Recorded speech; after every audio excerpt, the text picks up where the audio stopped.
Casey, what led to the decision to have an agency consolidation process? I think that when Mark first recruited me to Dell and we sat down and looked at the environment in which we were trying to accomplish a new level of marketing for Dell, we took a look at the way we were going about marketing and marketing communications. And the stunning thing was we asked the question, how many agencies? We're a little confused. How many agencies do we have? And it took quite a while for the answer to come. First answer was, well, we're not sure. We found out the total was over 800 agencies, or agency marketing, communications, marketing and agency services vendors. And our first natural response was, this has to be inefficient.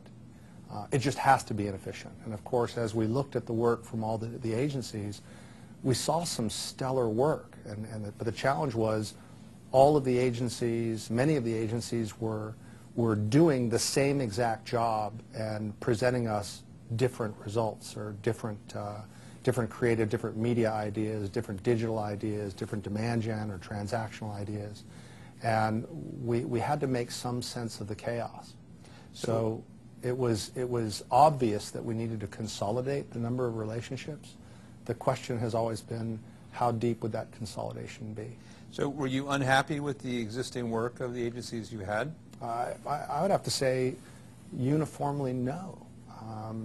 I think all of our major agency relationships, I think Ad People's an extraordinary agency in Europe. Caraz doing wonderful media work for us in Europe. Prometheus is part of Omnicom doing stellar work for us. DDB, Hagen, T3 here in Austin.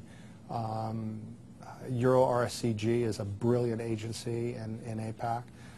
All of our agency relationships are pretty outstanding all by themselves. And we're actually not changing our agency relationship based on anybody's poor performance. We're simply looking for a unique solution that accomplishes more than we can currently accomplish with this system. So the decision you just made, how hard was that? How competitive was it? It's been an extraordinary process, and I think it's been a tough process for all of the agencies that we've met with. We have asked them non-traditional questions. We haven't allowed spec creative. We haven't allowed spec strategy, spec media plans. We've asked them about their capacity to provide an all-in solution for us. In essence, their capacity to sell us a solution instead of a bunch of siloed, stovepiped agency products, which is how most agency services are bought in the world nowadays. And it was a stunning response that we got when we first talked to the 5 major holding companies. In essence, what we heard from each of them was some variation of the concept, we've always wanted to do this. We've always wanted a deep partnership, a long-term commitment, a marriage with a client. But very few clients want to buy that from us. They want to buy single solutions, single services. So the concept was not alien to them. All of them appeared to be pretty excited about it. And we thought all the presentations were brilliant. What are we, now that we've made the decision, what are we creating with our new partner? How would you describe that? It's interesting. We refer to the project internally as Project Da Vinci. And we thought of it in those terms for a specific reason. The agency world is valued for its creativity.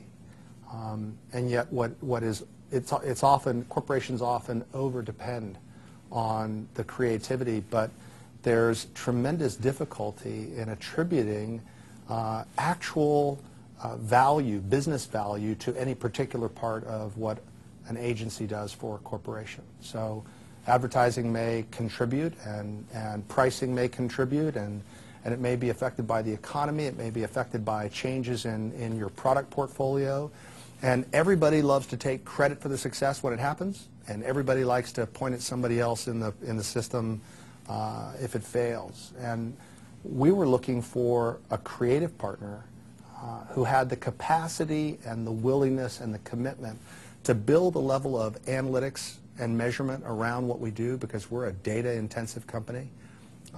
We have over 5 million conversations a day with our customers, contact points, billion a year. We have probably more information about our customers' needs and wants than any company in the world.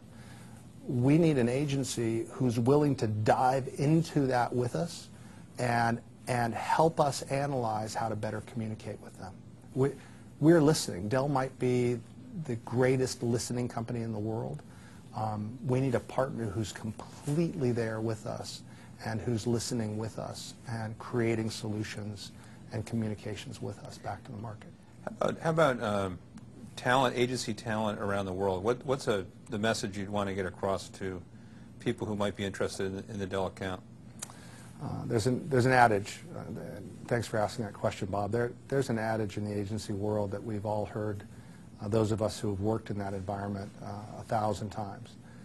Clients get the agency that they deserve. Dell intends to be the greatest client in the world. We look at this as a partnership. We're making a long-term commitment to an agency holding company. They're making a long-term commitment to us. We're both investing in the relationship.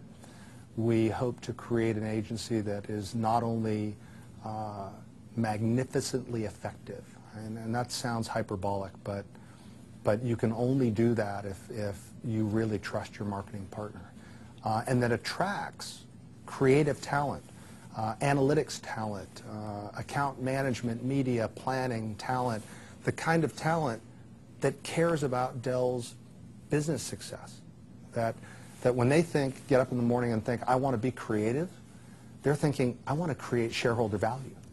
Not just, I want to create and get a wonderful award or get an industry recognition for something I did, but we want people who get up and come to work every day at the agency for the same reason we do, to create success for Dell. And we actually think that entire approach and our all-in commitment to our agency and their all-in commitment to us could be a model that would be attractive to other corporations seeking the same kind of result. The last question is, when does this all happen? This all happens, the actual award will happen on the 2nd of December, I believe, but the transition will take anywhere between 3 to 6 months. The new agency has to be fully staffed. We have to work with them to determine what we're doing in our next fiscal year, and the full transition doesn't actually begin until March 1st of next year, so about 90 days from now, Bob. Thanks, Casey. Really appreciate it. You're welcome.